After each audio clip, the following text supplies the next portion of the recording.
Hi friends, ಕುಂಬಳಕಾಯಿ ಪಲ್ಯ ಮಾಡ್ತಾಯಿದ್ದೀನಿ. ಈ ಕುಂಬಳಕಾಯಿನ ಸಿಪ್ಪೆ ಅಂತ ತೆಗಿಬೇಕು ಅಂತೇನಿಲ್ಲ, ಸಿಪ್ಪೆ ಇರಬೇಕು.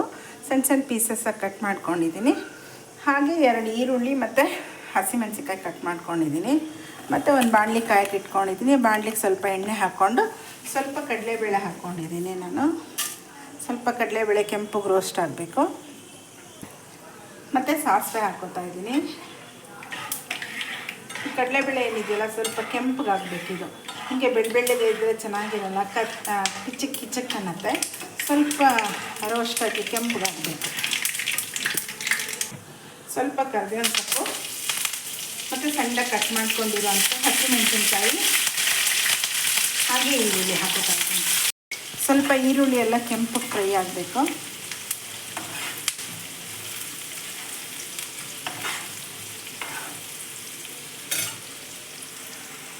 ಸ್ವಲ್ಪ ಅರಿಶಿನ ಪುಡಿ ಹಾಕ್ಕೊತಾ ಇದ್ದೀನಿ. ಹಾಗೆ ಉಪ್ಪು ಹಾಕ್ಕೋತಾ ಇದ್ದೀನಿ. ಉಪ್ಪು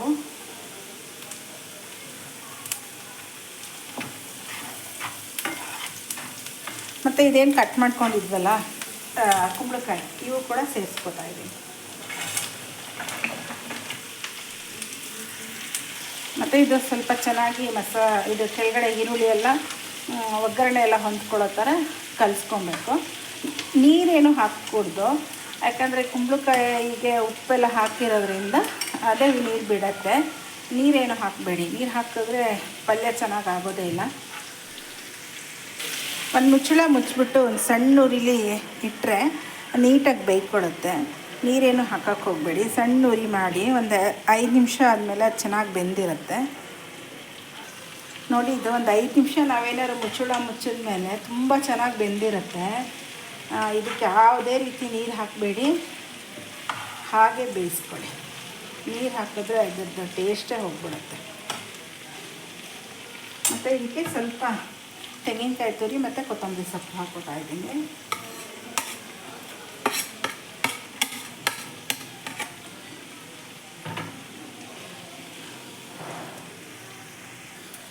ಚಪಾತಿಗಂತೂ ಬೆಸ್ಟ್ ಕಾಂಬಿನೇಷನ್ ಅಂತ ಹೇಳ್ಬೋದು ಕುಂಬಳಕಾಯಿ ಪಲ್ಯ. ಒಂದ್ಸತಿ ಈ ಥರ ಟ್ರೈ ಮಾಡಿ ಹೇಗಿದೆ ಅಂಥೇಳಿ ನೋಡಿ. ಬೇರೆ ಯಾವುದೇ ರೀತಿ ಮಸಾಲೆಗಳಿಗೆಲ್ಲ ಏನೂ ಇಲ್ಲ, ತುಂಬ ಸಿಂಪಲ್ಲಾಗಿ ರೆಡಿ ಆಗಿಬಿಡುತ್ತೆ. ಒಳ್ಳೆ ಹೆಲ್ದಿ ಕೂಡ. ಮಕ್ಳಿಗೂ ಇದೊಂದು ಸ್ವಲ್ಪ ಸ್ವೀಟ್ ಇರೋದ್ರಿಂದ ಈ ಪಲ್ಯ ಇಷ್ಟ ಆಗುತ್ತೆ. ಒಂದು ಸ್ವಲ್ಪ ಖಾರ ಜಾಸ್ತಿ ಹಾಕಿ ಮಾಡೋದಂತೂ ತುಂಬ ಚೆನ್ನಾಗೇ ಇರುತ್ತೆ. ಹಸಿಮೆಣಸಿಕಾಯಿ ಸ್ವಲ್ಪ ಜಾಸ್ತಿ ಹಾಕಿದ್ರೆ ತುಂಬ ಚೆನ್ನಾಗಿ ಟೇಸ್ಟ್ ಕೊಡುತ್ತೆ. ಒಂದ್ಸತಿ ಈ ಥರ ಟ್ರೈ ಮಾಡಿ ಹೇಗಿದೆ ಅಂಥೇಳಿ ತಿಳಿಸಿ ಕಮೆಂಟಲ್ಲಿ.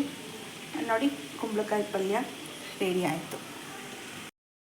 ಚಪಾತಿ ಜೊತೆಗೆ ಕುಂಬಳಕಾಯಿ ಪಲ್ಯ ರೆಡಿ ಆಗಿದೆ. ಒಂದ್ಸತಿ ಈ ಥರ ಮಾಡ್ಕೊಳ್ಳಿ, ಹೇಗಿದೆ ಅಂತ ಕಮೆಂಟಲ್ಲಿ ತಿಳಿಸಿ. ತುಂಬ ಚೆನ್ನಾಗಿ ಟೇಸ್ಟ್ ಕೊಡುತ್ತೆ ಕುಂಬಳಕಾಯಿ ಪಲ್ಯ. Thank you.